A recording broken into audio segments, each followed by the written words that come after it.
Do you know that your mindset is a habit? Your sense of personal power is a habit. The quality of your relationships is an outcome of your interpersonal habits. Your net worth is based on your money habits. Your business success is built on your entrepreneurial habits. Your ability to create everything you desire is directly related to your habits. So I'm glad you're here right now listening to the Max Potential Habits podcast.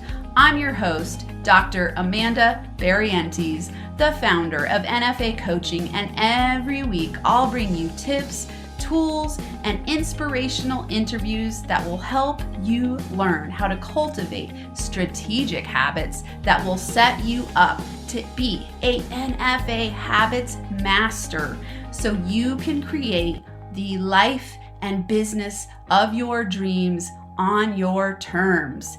Now let's get to it. Hello, everyone. Welcome back to another episode of the Max Potential Habits podcast. Today we have on an awesome guest interview. She's from Boulder, and I was fortunate enough to meet her through a friend that I met at a networking event. So everyone listening, this is the power of networking. You never know who you're going to meet. You never know who you're going to jive with and connect with, and just have these awesome opportunities to grow with, learn from, and become friends with. So Jess and I are newer friends, and I want to introduce you to her. This is Jess Dewell. You know, Jess, I didn't actually ask you. Do you pronounce it Dewell? You are spot on. Rhymes with jewel. Okay, awesome. Yep. She is a business advocate and weaves this purpose into her daily work and encourages every business founder to take the time to do the same. She nurtures the willingness to internalize this mantra so that business leaders achieve shared meaning and affect change management and collaboration across all their organizational teams to build lasting tenacity. Oh, that's packed with so many good words. The founder of Red Direction and the popular host of The Voice of Bold Business Radio, Jess is an advocate for business owners to grab chaos by the hand and grow their companies. She is also a nationally recognized forthright voice for collaboration and transformation, a business development tactician, using proactive approaches to instill thoughtful, short and long-term strategy and consistent decision-making for every level of organization. She has 20 years of advising, consulting, and facilitation experience in operational strategy and culture. She is a badass, and we are psyched to have her on. She's over there smiling with me. So let's welcome Jess. Wow, thank you. I'm really excited to be here today with you. I've been looking forward to it since we first talked, and we're like, yes, there is something here that we will capture. Yes, I love it. One of my missions this year was to meet powerful women and have this powerful community of women in my life. And the most powerful women that I keep meeting are these incredible entrepreneurs who have built really successful businesses. So I feel honored to get to know you. I want to know how you started in this business. Oh gosh. Well, so how didn't you start? Right? I mean, I'm one of those people who, until I experience it, I can't tell you if I can do it or not. Most of the time, by the way, I could do it. So it came down to, did I like it or not? And did I want, right? There's so many things as women, as strong women, that tenaciousness. If somebody says, I need your help, of course I'm going to help. Of course I'm going to help. And then I'm like, oh, but I didn't really like doing that. So I helped you. Now I know. So I helped you. Now I know. I'm going to show up. I'm going to be present. And I learn from that. And that hands-on experience is incredibly important. And I realized early on that there was no way I was going to be able to experience everything that there was to experience. And so this innate ability that I have of context. So whatever we talk about today is going to show up. My prep showed up other ways today. And what comes from our conversation today of what actually comes out of our mouths into this recording is going to show up later, and it's going to be useful. And the way that it all comes together is fascinating. It's like the Milky Way where you're finding new constellations all the time. And so I found my way because I was making new constellations all the time. And it could have been from selling Girl Scout cookies. It could have been from babysitting the neighbors. It could have been, my first foray in college before I dropped out. It could have been after I sold my company. It could have been when I went back to college and was like, okay, I'm either in the wrong place, which I think I was, but I didn't need that. And so to have these different things that go against the grain in a lot of ways, keep showing up and having to make that choice. Do I want to continue on this path? Am I willing to be different and go down a different path? Was all the way, and by the way, that's still happening today. So the way I started is the way that I live, which is the way that I am, which is one of the benefits of having somebody like me be able to be a second set of eyes, a sounding board, what might be being missed. Wow, that was packed with awesomeness. I'm thinking about, as I was visualizing you describing the way that the constellations and I was visualizing this galaxy and how you almost created your reality and stepped into it and then decided whether it's what you wanted to continue on with and which parts of it to great way to say it. Yes. with you and which parts to drop. And it's like the carving of a diamond, it's just this beautiful process of going, what parts of this do I love? What parts of this don't I love? What am I going to carry on? And then acknowledging, as women, there's that, or, girls and women, there's that idea of like, of course I'm going to help. And then you're like, wait, did I want to help with that? That's right. I learned keep those commitments and then say no next time. Yeah. Yes. The power of learning how to say no, right? Yeah. That's a biggie. And I think I still struggle with that some. I'll be honest with you. I have not perfected the art of saying no. Yeah. However, I say no way more than I used to, which is fantastic. Yeah. I love getting to practice saying no. Yeah. When was the last time you did? Yesterday. Awesome. Yes. I got to today. Nice. I get asked for all the time now to be on committees and do all these different things. And I used to be a person who would almost automatically say yes. I just felt obligated, or I felt like, oh, I can't miss that opportunity. So it was kind of like FOMO, or I didn't want to displease people and disappoint them. And so I would just say yes before even thinking through what that actually meant.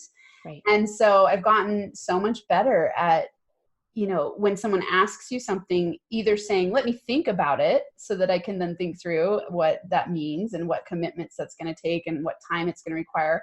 Or even in the moment now, when I know that body response to no, I just go, that's not on my highest path right now. Thank you so much for the opportunity. And I'll keep my radar out for someone else that might fit that opportunity better, but it's not for me. Thanks for thinking of me. Well, that's very powerful. That's a huge level of self-awareness. And I find that in myself all the time. And in fact, I articulated something to my 8-year-old the other day that I realized that I've probably been doing my whole life, but now that I've verbalized it, because he keeps asking for the same thing over and over and over when I'm not ready to talk about it. Finally, I'm like, I'm done. No, the answer is no, because I don't want to talk about it. And he gets mad, right? He gets mad and he starts throwing this tantrum and he's like, but I really want to do this thing. And finally it occurred to me and I shared with him, I said, Carter, if you repeatedly ask before I'm ready to talk about it, when I've asked you to please wait, let's talk about it later, I get overwhelmed. And if I'm going to get overwhelmed, there's no opportunity for me to actually show up to talk about it. So the time's going to pass and I'm just going to say no now because then I can just get it off my plate. Yeah. So patience and being tactful and understanding the when and the how and really listening to the person who is talking back to you is really important. And so I also then said, I'm really glad that I could actually say those words to you, because while you're looking to me and actually trying to listen to what I say, I now have, like you were saying, a bodily experience. I now have this bodily experience of I'm going to just shut down. I got to get it off my plate because it's not going away and it is not a priority. So what does that feel like? And how does that really show up for me?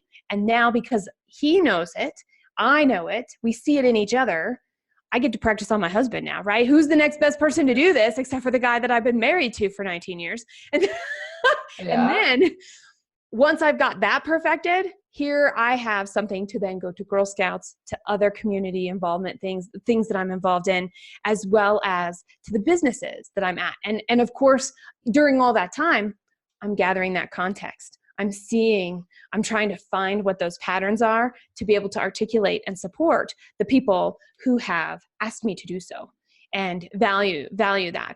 So it's got to start somewhere, and it might as well start with us, recognizing that, being curious is actually like an experiment. Yeah. I love this. I was appreciating how seamlessly you just integrated a real life, practical, everyday parenting a moment into your business, all the way down the line where you go, oh, saying no to my son and having this experience is similar to the way that I show up in my business and with other people in the community. And, there's always those learning lessons and practicing moments. It's boundaries and saying yes, saying no, learning where to put your energy and time. So that was awesome. We're gathering data. Yes. We're testing this hypothesis all the time.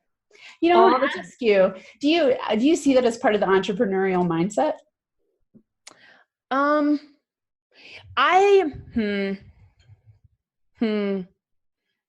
That's interesting. Can I ask you a question first? Absolutely. How are you defining entrepreneurial mindset so that I may meet you where you're at in my answer? I was having you help me define it from your perspective. How about this? What's your working definition so far? We'll build on it. I think that's part of it, is that curiosity piece, the constant gathering of data, the desire and drive to always be learning, always be challenging yourself, wanting to become a master of yourself, learning how to work with people, finding solutions. I love that drive. But to me, that the core of what you just said, it's that curiosity mode and gathering data. That's one of my core values, is curiosity. Yeah. Okay, so I would say yes to curiosity. Yeah. More than curiosity is how we use what we collect. I love it. So I would say, for me, the entrepreneurial mindset, it could be all those things, but let's boil it all the way to the bottom. And it's how we use it. Did we learn from it? Are we willing to incorporate it? Where are we facing those other things that pop up that allow us to avoid, to minimize, to let go, to pretend don't exist, right? And those are the things, if we're not willing to look at those, we may think we have it. We may have habits for an entrepreneurial mindset, but we actually don't have the mindset itself. So that's where, if I were to add to your building your definition over time across the show and the women and men that you're speaking with, that's what I would add. Yeah. I like that. Yeah. It's how we execute, how we collect the information through our experiences, and then what we do with that information in our building of our business. And the feedback loops. Yeah. I mean, there are a lot of people who are like, ooh, I'm going to try out this idea. And if it doesn't work, I'll try something different. Well, different could be 180 degrees. And I'm like, well, what if you just tried one thing different in this whole thing? Would you get the same results? Because there's a reason you went down this path. Right. There is a point, by the way, in time where quitting is important. And I'm all about quitting at the right time. And sometimes, and I would say for me, I quit too late. And I don't let things go soon enough sometimes. And that's a lesson that I recognize that it keeps showing up in different ways. And so I'm like, all right, I got this. I got this. But at the same point in time, I'm like, when I really put my heart and soul in it, sometimes I don't want to admit that it's not right now. It's not that it's not right. It's not right now. I love this. I was reading this morning a habits book, and one of the philosophies was talking about, or I don't know, it was an idea that was talking about sunk cost theory, and thinking about how we've put so much energy and time into something that we hesitate to quit because we feel that we've already invested so much, yet it might be the right moment to quit. So how do you make the decision to quit? Oh, so I'm going to start with the word invest. Usually that means money. Usually that means time. So let's look at the money. So let's say that it's a sunk cost. Okay, so the money's out the window, out the door. We've spent it, and it turned out to be way more expensive than we thought. We're not getting the results we want. Well, if we quit without actually going, well, what did I learn? I learned how to gather data better. I learned who I'm not talking to. I learned what not to do.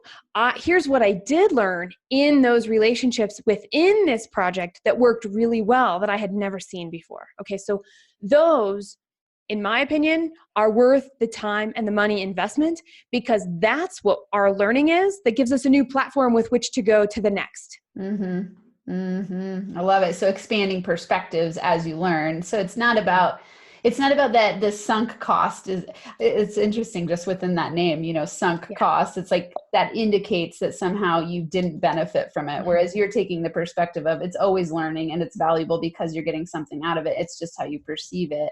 That's right. Then build your next platform or evolution of yourself on that. Awesome. And really, until you have a sunk cost, I would equate that to the word failure. We all need to actually fail and feel it. Totally. Like when we fall down and skin our knees and we've left some of our skin on the driveway or the gravel or wherever what we fell off of onto, because without that pain, we have no desire to change. And it's easier to go back to that concept of avoidance, not looking at it, letting it go, pretending it's not there. And so I'm a big proponent of, yes, I fail, but it's not going to make me stop. It's going to make me learn. Yeah. Which, by the way, that's some variation of a quote. That outcome that I came to is somebody's famous quote, and I don't know who that is. Yeah. I know. I love that. I have that going on all the time too. I'm like, someone somewhere said this, and it was really profound, and now I've muddled it, and it's this. Yeah, exactly. So I got to give somebody else credit. So thanks somebody else. Yes. Well, all of it's built on the great history. I really don't know that anything is ever anymore. It's just recycled and reproduced from your own unique fingerprint. And so, yes, I think about it that way. Failure. I love this topic of failure too, though. I agree. I failed a lot. Yeah. And without failure, you would never learn, you would never grow. So it's really your perspective of failure. If you see failure as a bad negative, you're going to want to avoid it, which means you're going to limit yourself from growing. If you see it as something to embrace and take on the challenges because it's your opportunity to grow, then you go like, yes, let me fail faster. Let me fail and understand myself better. Let me grow from my failures. So I love your perspective. Well, and it comes back, I almost think, to the no conversation too, where we're talking about, all of these things, but without that context, how do we figure out what to pause and to say yes or no to? How do we recognize? I mean, since actually when we talked last, I was in the midst of a startup. Since we talked last, that startup has failed. And so, on a business level, I'm now in the majority. I have 3 failed businesses and 2 successful businesses. And think about all the ideas that I haven't gone through. And think about all of the life experiences to get to those 2 successes, not only just in the business, but there was so much failure even within those 2 successes that you look back and I'm like, how did I actually get through that? Why did it turn out the way that it turned out when I didn't know this or this or this? And I'm not able to reproduce it. Well, it's because now I recognize it took this and this and this that I didn't know, and I went for it. And I adapted in the process. So I totally get that. And I'm all about the sadness too, because we have to grieve for our loss. But I think when we're actually able to do that, whether that's a failure, whether that's a loss, whether that's something we quit, it doesn't matter. There's all of those things. There's a little bit of grief there. And when we have that grief, I think that's our ego. I mean, there is a sadness, but there's a big ego part. And so I totally agree. I think the grieving part is when you have a perspective that there were more losses than gains, right? So if you balance out that perspective and you go, oh, okay, well, here's where I lost this aspect, but I gained so much here, then the perspective is balanced and you go, okay, awesome. Next, what do I get to next? I would add to that. Sometimes it's like your favorite cereal that they discontinue. I just can't get it I actually really liked it and I can't get it anymore. Yeah. So yes, there's a failure because it's not there in some way. And that spectrum of some of that, what's not there, is vast. And I want to honor people who get sad about not getting their favorite cereal anymore because it's okay. And it's right. And we need that as much as we need the big aha moments of okay, I get this. Yeah. I understand what I'm trying to let go of. Yeah. Wow. I love this. This is taking so many different twists and turns than I expected as usual. And I love it. Tell me a little bit more about your history. So you said I want to know, when you started your most recent company, Sure. how did that happen? And where are you going with it? What's your vision and what's your favorite part of building this company? So, okay, well, then that means we're talking about Red Direction, because the one that failed, we're going to just say it failed. It failed during my time at Red Direction. No problem. What did I, so actually, what did I learn from that to continue to build Red Direction? How about if may I adjust a little and do that? Yeah, go for it. All right. Thank you for that. Because I don't want to, I'm like, ooh, but I see this piece too. And it pertains to what we've been talking about, which is awareness. So I was asked to participate in this company and be part of a council, right? So there were a group of people that were in the leadership to take an idea and turn it into a product and get it to market. Well, that concept of council had very different meanings. The person whose idea it was really wanted to control more than they shared they wanted to. So every time the rest of the council got together and developed and built on these ideas, in the group, there was consensus. In the group, we have a new level. We're moving forward. We know what we've got to do. Here's how can all show up. And then this person that came with the idea and said, hey, started talking to people, and this was the council that came together, said, no, I want to run it. No, this is mine. No, it's not going to be like that, because it's not what I envision. And it would happen after every time we got together and after we were doing work to actually get this thing to market. So the fact we were not on the same page about what a council was and what the roles we were actually being asked to play versus the way we were showing up because we thought we understood what was going on is a big deal. Now, I didn't see it until too late, probably because I was too close to it. That's one of the things that I've been doing for the last 20 years in companies. Where are the meanings different? So to bring it back to Red Direction, I was like, well, we all have our own assumptions. So where are the assumptions in my leadership at Red Direction? And by the way, I found a whole lot more weeds in that garden than I thought I was going to. And if we want to stick with the constellations, I found a whole lot more light pollution at night. We could call it that. We're sticking with like that Milky Way. My Milky Way was gone. Mm-hmm. And I didn't realize it. And so once I looked a little closer, what am I avoiding? What am I not seeing? And am I choosing not to see it, or did I not know about it? Turned out I had things in both of those camps, both of those groups. And so I started small. I went, okay, I'm gonna pick one thing. What are the words that I say most often? And where are we not getting the results we want as a group? And then I started working on defining those words differently with the teams, the way the people on my different teams come together so that we could see different results. And so we're in the middle of a new experiment of, okay, we've been avoiding this. Now there's friction. There's friction because it seems like I'm changing the game. It seems like I'm changing my leadership. I'm not. I'm getting more clear. So the problem was I wasn't clear in certain areas and I let it go. And now that I can be clearer, yes, there's going to be friction. Yes, there's going to be change. Yes, there's going to be confusion. Yes, there's going to be pushback. Yes, it's going to be hard. Yes, we're going to have a little bit of fallout in different ways.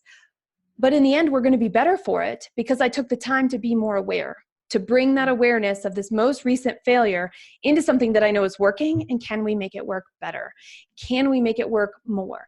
Can we move that needle of achievement, whatever that looks like for that particular project, because we got all kinds of achievement happening all over the place, and see more than what we expected, or meet what we're expecting to meet when we weren't moving quick enough, fast enough, complete enough, whatever word you would want to put in there. Okay. We got to point out so much for listeners here. Good. I was going to say, because I'm glad you're going to stop and do this because you know what your listeners want. And I'm like, well, this is the story. This is the experience here. We could spend like 3 shows talking about that. Absolutely. Hours and hours. I know every person I have, I'm like, oh, let's talk for 10 hours straight. Yes. I got invited onto this podcast I don't know exactly how he runs it, but it's a 12-hour marathon podcast every week. And I think he brings in 12 different people and he does one every hour. But I was like, that's a pretty wild idea. And wow. That's an incredibly wild idea. An incredible output of energy. Yes. But I was like, I could probably have a 4-hour podcast with one person because it's Because I know you and understand you. Exactly. But I want to point out for listeners, okay, so there were so many gold nuggets in there. I'm thinking about, you're talking about team dynamics and you're talking about self-reflective awareness as you grow as a team, as a company, and failure, where how to learn from failure. And something that you are doing so powerfully from my perspective is asking the right questions, asking those self-reflective, growth-filled questions. Like you said, where are the assumptions? What assumptions am I making? What am I avoiding? What am I not seeing? Where are we not getting the results we want? And then where are we lacking clarity, and where do we need to redirect and focus our attention? Those are powerful. For everyone listening, take a pen and paper out, rewind, and write those questions down, because the quality of your life is determined by the quality of your questions.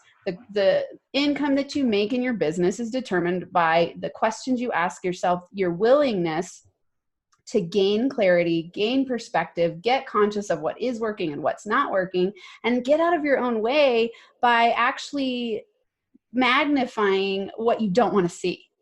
And that will help you catalyze so much more quickly. And, we often, of course, want to avoid those painful spots where we're stuck and we're not getting where we want to go, and we feel frustrated and we feel, I think, sometimes powerless. But the greatest power comes in asking those questions and even just going, what am I avoiding? Because that question alone gives you a clue as to where to go. What am I avoiding? What am I avoiding? And force yourself to see it. Don't pretend you don't know, because I think most of the time it's that we don't take the time to look there, and or we're scared and don't want to look there. So I love that you ask those powerful questions. Those are gold. And I have to be compassionate, right? I mean, underlying all of those questions and being able to do that, compassion is such a key piece for myself, recognizing, all right. And in fact, I actually shared this yesterday with somebody.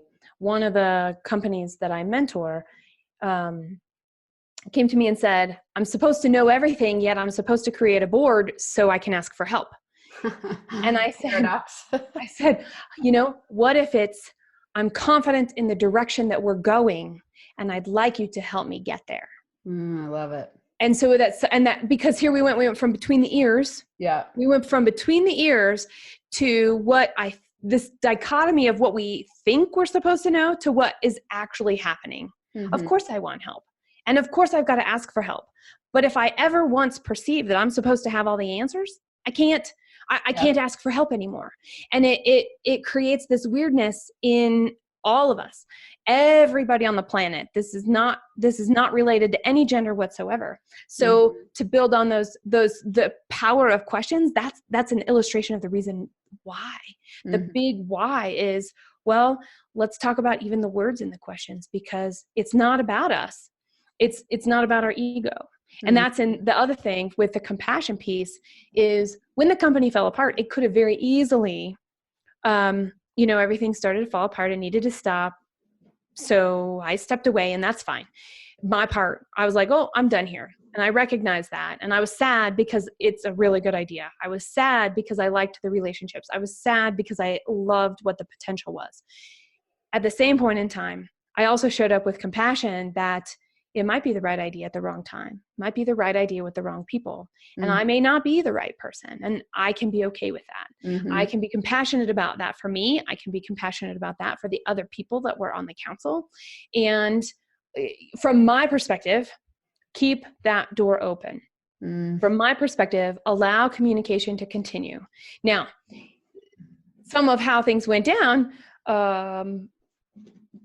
it may not be a two-way street. My bridge may end in the middle of that chasm. However, recognizing the compassion of don't burn your bridges in anything, because all that is ego. And as soon as comes back to the way we word our questions, if it's ego, we're getting in our own way. Yeah. Yeah. I want to highlight too, something you said that it's bringing up for me when you're talking about this piece of compassion. It's like learning from your mistakes from a stance of curiosity versus beating yourself up.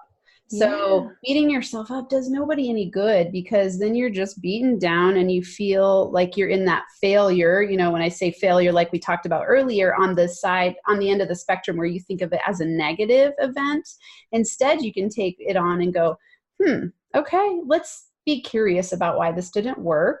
Let's embrace the fact that I took it on. I tried it out. It didn't work right now. Maybe it's not the right people. Maybe it's not the right time. Maybe I'm not the right person.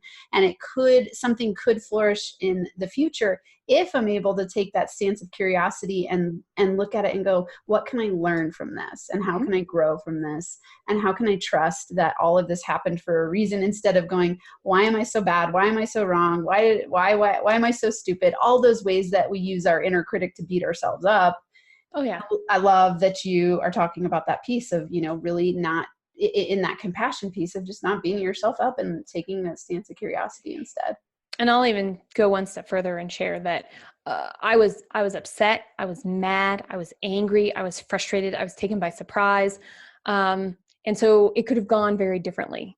And going back to the perspective and awareness piece, which I'm a big proponent of awareness. And spend a lot of time on that with myself, with my team, with the companies that we serve, because it is so necessary. And being able to go, okay, well, what I do from this place affects what becomes possible next. It's either going to increase or decrease my opportunity.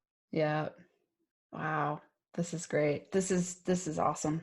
I want to ask you also about, you started to talk a little bit about the inability to ask for help, or the ability to ask for help, and it not being necessarily a gendered thing, which is true. I think men and women struggle for different reasons in asking for help. And I think that it's a huge growth edge for most people, to go, I don't know what I'm doing. I don't understand this. I don't have the skills, or I don't have the wisdom, the tools, the money, all these things. Like, where can we ask for help? Right. Do you see that as something that you've had to foster over the years? Yes. And in fact, if I have to ask for help for something, I usually need help a little more immediately. And so then I get disappointed because people can't help me quick enough. Does that make sense? So the answer is, so in this concept of awareness, I've discovered 3 levels of awareness. And for me, I'm past in this particular case, asking for help. I'll illustrate it and use this as the example. So the first level of awareness that we all have is we get done with something and we feel bad. That person couldn't help me. We feel disappointed. It didn't work out the way that I wanted. And then it happens over and over. How come I keep getting here every single time I ask for help? Okay, so that's something that's not going right, and I only know it at the end. Okay. First level of awareness. I found a pattern. I've been curious enough, open enough to recognize there's a pattern of something that maybe I like it too, but we're using this thing of asking for help. And for me, that's a little bit of a negative. So that's where this one's going to come out with a little bit of a negative approach to it. The second level of awareness is where I'm at right now, which is when we're in it, we recognize we're in it, yet it's like a roller coaster that's already left and you're stuck till the end.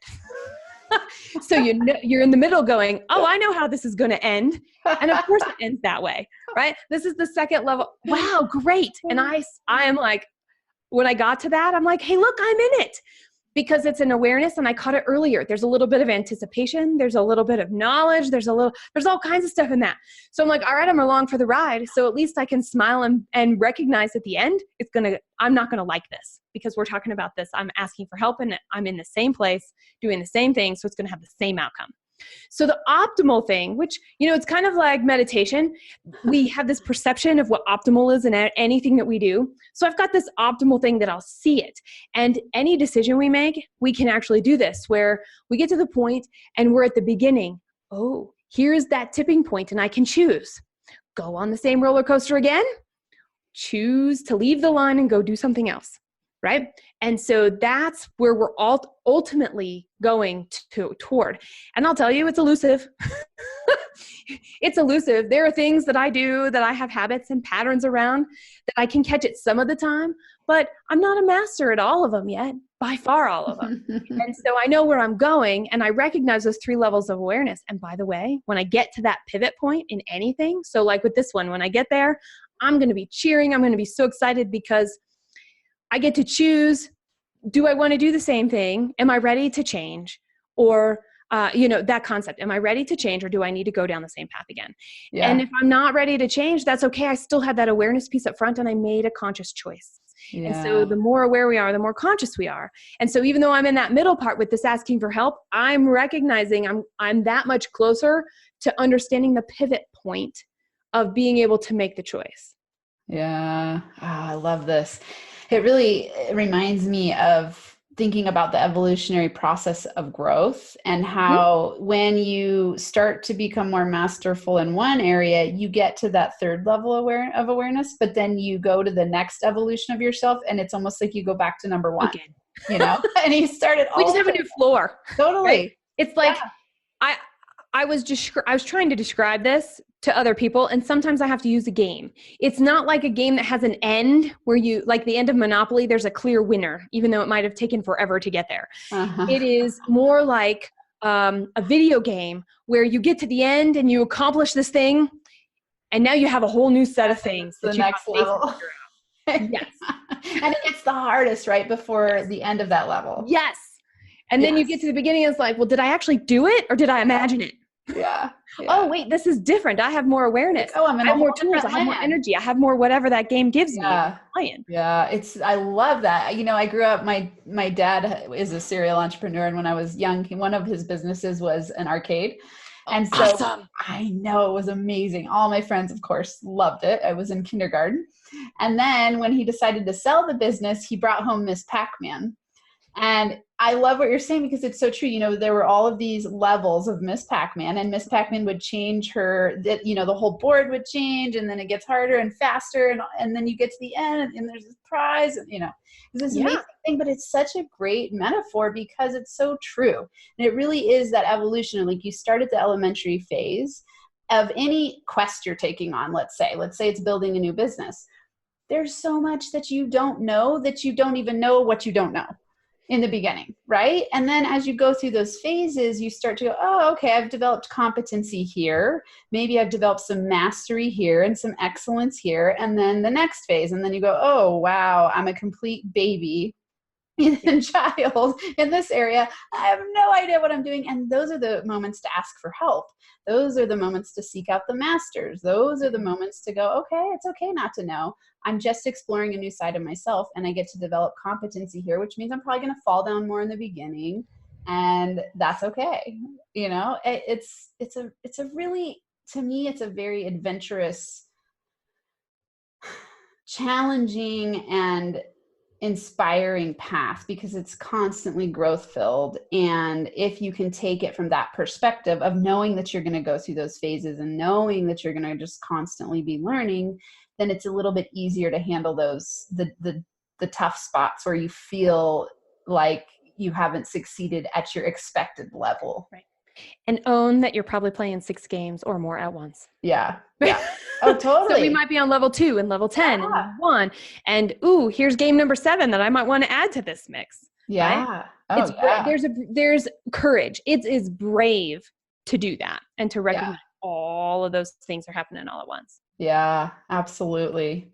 Tell us, I want everyone to hear what's your favorite part of building your business so far? It sounds like you've had lots of challenges, and we know some of at least I feel like we've got a good insight into your perspectives on challenge and growth and failure and overcoming. Mm-hmm. What do you love about your business? All of that. Awesome. Really, that when you read my bio and it said, take chaos by the hand.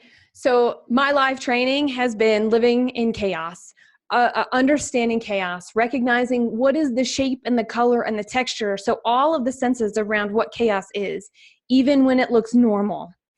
And because I think that's a big part of it. And so this concept of chaos, I live there. I love it. I recognize it because it allows me to stay curious. It allows me to have problems to solve, decisions to make, things to try, people to talk to co-create, to share experiences, to figure out, to ask, to learn from the people that have come before me, as well as the people that are coming after me. And I think both of those are so important. So I would say all of it, and especially the chaos piece. The chaos piece is the part that I like. And that's why I built a business around it. That's so great. Oh, I love this. I'm sitting here, like, I have your bio up as you're talking, and I'm thinking, it's so true. It's what you do, create order out of chaos, and you come in. So, some of the objectives of your company: support business owners and executives as they plan and handle ambiguity. Awesome. Train on and model problem solving skills. Awesome. Facilitate strategic planning. All these words are so powerful, and the things that you do and implement to construct a framework of order out of the chaos. Yeah. It's incredible. And if I were to share from this conversation, those the three levels of awareness that I shared, and then how you talked about the evolution of what that looks like, in a nutshell, if somebody were to start doing something different today, or to consider, if I were to do something today, what would it be? Put whatever that might be against what you shared and I shared in that segment. And that is a great place to just be able to reflect a little. Yeah. Yeah. And say, do I want to go forward or not? Yeah. Maybe I'm not ready to see what's in the mirror. And that's okay. That's okay. Yes. But I'm willing to recognize, because there's a lot of things I don't want to see, but at least I'm willing to recognize that they're there. And I'll be like, okay, that's fine. That's got to go over there right now. Okay. That might be right now. And drat, I don't want to look at it, but I have to, because it's impacting all of these moving pieces that we have going on right now. Yeah. One or more of the clients that we're working with at any given point in time. And so I recognize that can be hard, but that's really the beginning, the reflection and the awareness. Can I find the patterns, and what can I do with them, and how quickly can I find the patterns? Yeah. This is great. This is fabulous. Tell us, what would you say are your top 3 max potential habits that you think got you where you are today? I talk about what I value. So I am in the practice of sharing what is important to me when I set a goal and I'm talking to somebody about it. What made that goal important right now? And what are my values, my personal values that support that? Because if I'm going to ask for help, if I'm going to ask for insight, if I'm going to ask for advice, somebody needs to know what to do. So I'm creating that shape for that. Now, that also means on the other side, when I'm creating the shape for that, I can make sure I know what my litmus test is to recognize the people that I'm sharing it with, like at Red Direction, or even in my family. Am I being heard the way I intended to be heard? Are the words that I'm saying actually resonating? So the concept of talking about what I value is a habit that I didn't know that I had, and I also didn't fully utilize it. And so that is something that over time I've recognized, okay, this is the commonality. I'm not using it enough. And when I see the change, it's because I use it more and I have it front and center. And so it is front and center with me every day, from the moment I wake up to the moment I go to bed, and all through my dreams at night. Okay, so let me real quick. So in the summary of that statement, it's like, okay, so your number 1 habit is being able to articulate your value and with others. To talk about what I value with others. Okay. And the reason it matters then. Okay. Awesome. Yeah. Okay. So the second one is one of my personal core values that shows up everywhere, which is to be curious. The more I'm willing to be curious, the more those around me are willing to be curious, the further we go, faster. The third is to be present. There are so many things that you and I could be doing. There are so many things coming up right after this. And there are so many things that happened right before this, that if the habit of being present in that moment means, of course, all that matters, just not while we're together. Because I do you a disservice when I'm not present. And I also miss out on the opportunity of really understanding what we can get out of our interaction and figuring out future possibility and what the shape of how we can create what that can be. So the third one is to be present. That one's very powerful. Those are all incredibly powerful. I think about, because for me, values orientation shapes my entire reality. Mm-hmm. So it's something that I work on with myself, with all my clients, with my kids, with my partner, with my family, like on and on and on. It shapes every interaction I have. So knowing what my core values are is what I call my genius juice.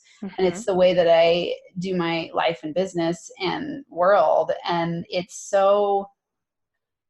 I think when you're a person who orients themselves from that space, it helps you connect with other people and be really present. Because what you're doing is you're seeking out, like when I first connected with you, I'm like, I want to know you. I want to know your soul. I want to know like what makes you tick. The same.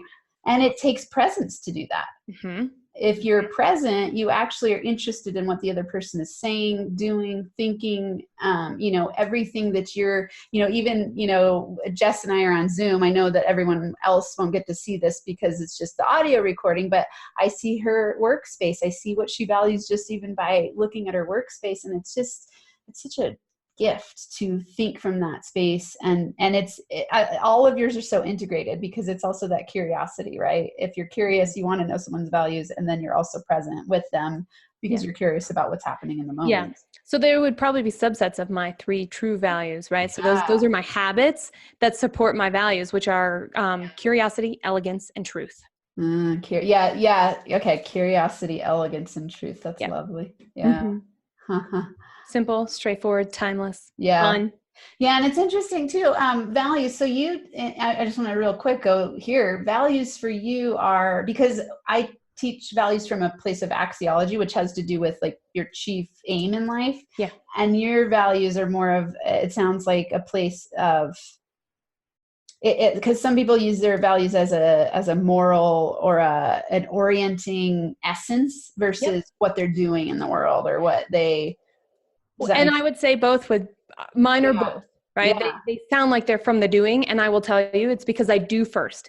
Yeah. One of my hashtags is act to plan, because I act so that I can get context, so that I can figure out what's going on, so that I can figure out what to do next. That's awesome.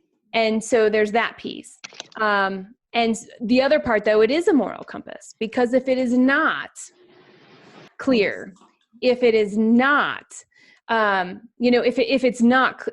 if I wasn't doing something that was simple and timeless and adding beauty to the world, if I was not curious, I feel lost. I make poor decisions.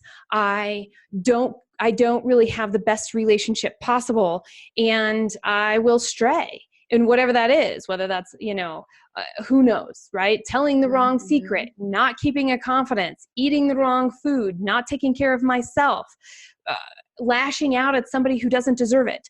And so they're both. Yeah. Yeah. This is rich. Okay. I know that everyone's going to want to connect with you. So tell us your main place to connect. I would say LinkedIn is number 1. So just search for Jess. It's probably Jessica Dewell on LinkedIn. Okay. And Twitter is number 2 at Jess_Dewell.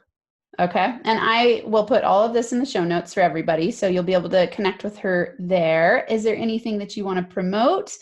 What do you have going on right now in your world that you want listeners to hear about? We've been doing this values work for a really long time, and I've encompassed it into do-it-yourself, on your own time e-course.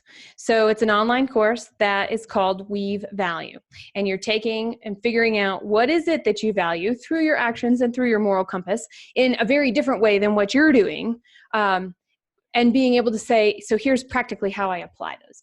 How do I use those values to make decisions? How do I use those values to determine what priorities matter right now? Sounds great. I can't wait to check it out. So everyone, I will have the link to all of the ways to connect and to the e-course so that you can access that there. Thank you so much for being here, Jess. This was pure joy, and I could pick your brain for hours. Actually, that term is so funny to me, pick your brain. I could explore and be curiously questioning and all the things that you do. Let's go look at the Milky Way together again. Exactly. Yes. Okay. I can't wait to see you again soon. Thank you so much for being here. Thanks so much for listening to this episode. If you're liking this podcast, help spread the word by subscribing, sharing, leaving a rating and a review. To connect, go to nfacoaching.com, where you can join the Max Potential Habits community and get access to all of my free and paid resources. There's daily inspiration on Instagram, IGTV videos, access to the Max Potential Habits LinkedIn group, and links for working with me in the live weekly Max Potential Habits online group training, the NFA Money Magnet Habits online course, and if you're really serious about taking it to the next level, you can also schedule a Max Potential coaching consult. Until next time, I hope you have a NFA day where you thrive and feel alive.